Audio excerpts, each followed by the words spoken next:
Well, this year is even bigger than last year's. We have more people, and we have some very special honorees. Gregory Fleming from Morgan Stanley, and of course Sal Giunta, the Medal of Honor recipient. And it really helps us underscore the theme that we actually began last year, which was veterans and mental health. This year, we're not only looking at veterans and how important it is to help them make the transition back into civilian life, but we're really emphasizing the role of employment, and employment as being key for veterans to achieve good mental health.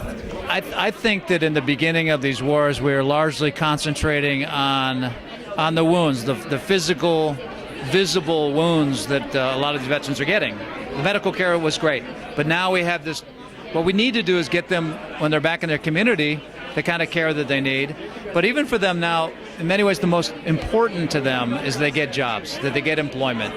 And this is not a charity for the country to do for those veterans. It's an investment in these veterans because, one, they're going to be better off in the future for our country in terms of health and cost, but also for companies. They're remarkably disciplined and educated, and every company I know that's hired them has been very, very happy.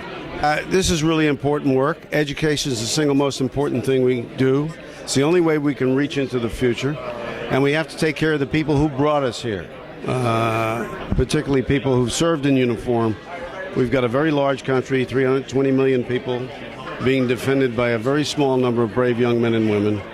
We've got to do everything in our power to make it easier for them, because they made it easier for us. I think a lot of folks don't understand just how important it is to help out our veterans when they return from service and how much it takes. You'd think you just come back from what is quote unquote a job.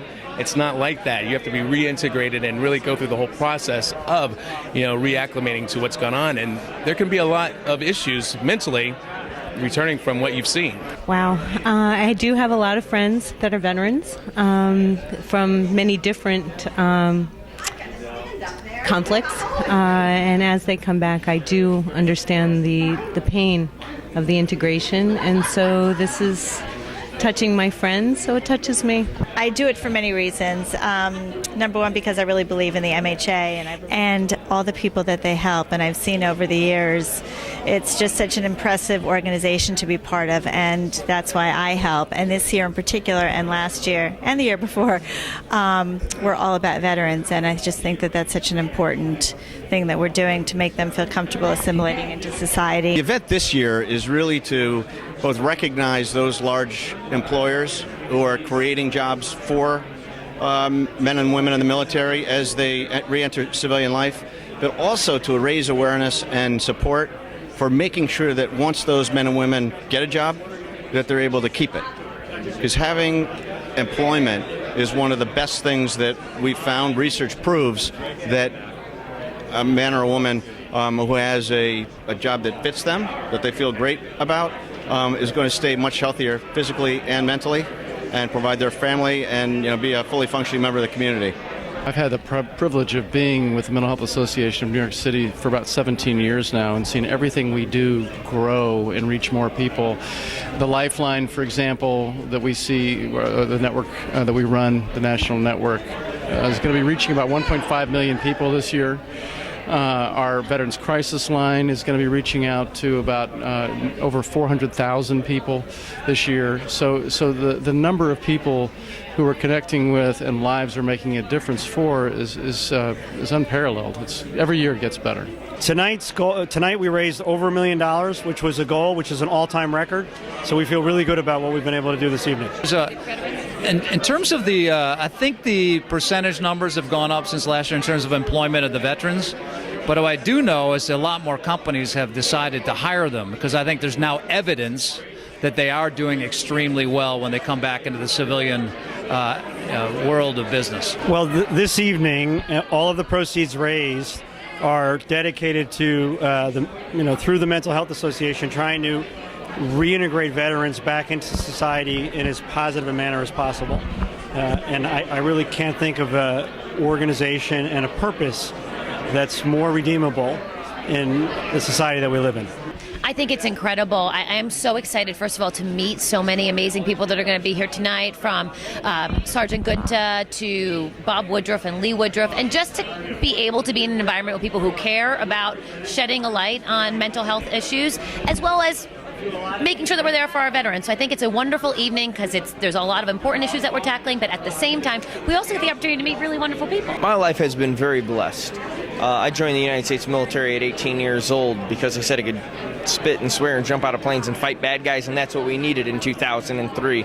And I did that because that's what the guys to the left and to the right of me were doing. And now what we need to do is we need to support those returning from this almost 14 years of conflict. And they said that they want to bring me in here for this, and therefore I will be here for this because I will stand for my brothers and sisters in arms that have been doing this for the United States of America for the last 14 years. A huge milestone for me would be that I'm just representing the greatest, the fastest, the strongest, the bravest, the most selfless people I've ever met in my entire life, and yet somehow I got to be the representative of them, knowing that they are always and forever have been better than me. I'm just one of the guys. Well, listen, I have friends that have been fighting this for a long time, mental health here domestically, but we are now this year trying to help and concentrate on what's happening with the veterans, because the veterans are getting a lot of help from companies to hire them when they come back. But it's a transitional moment for them to come from the battlefield back to the grounds here in the United States. So they need this adjustment, and I think that's one of the most important things to help them. I mean, first of all, I'd love to see the outpouring of support here. I mean, I think we have over 500 people that are attending here at the Mandarin Oriental, which is incredible. I think it's the largest year that I've seen this so far, and some incredible people who are also present. But when we're talking about the Mental Health Association of New York City, we're talking about something that affects all of us. And we're talking about mental health, which oftentimes has a stigma, unfortunately, in our society. So to be able to talk about it, to be able to educate, to be able to get the people help that need the help, that's what really tonight is all about. Not about dressing up and sitting down and having dinner, but really opening our pockets and opening our hearts so we can deal with this problem head on in New York City. I have a brother with autism. And my brother is 46. And it's just so important to me to support organizations like this, because they do wonders for people who cannot fight for themselves. And that's why I appreciate MHA so much. And that's why I use my time and talents to support them in any way I can. In all honesty, through this, when I was contacted by MHA, this is it. This is what I want to get behind. This is changing people's idea of who they are and the idea of people on how they perceive those around them.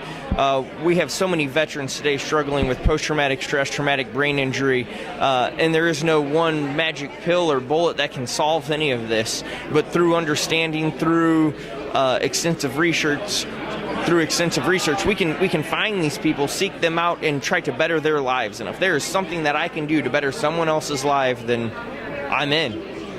You have people like me. I don't even understand it. Imagine a person with a disability. They really can't understand all the healthcare laws. So I salute them for the work they do with people who are disabled and veterans, and I encourage them to keep doing it.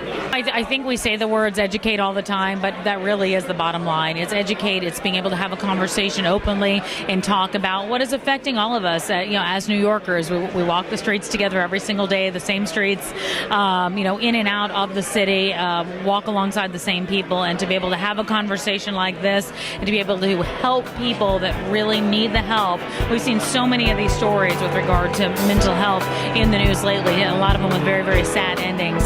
So to be able to help those families is what's important tonight.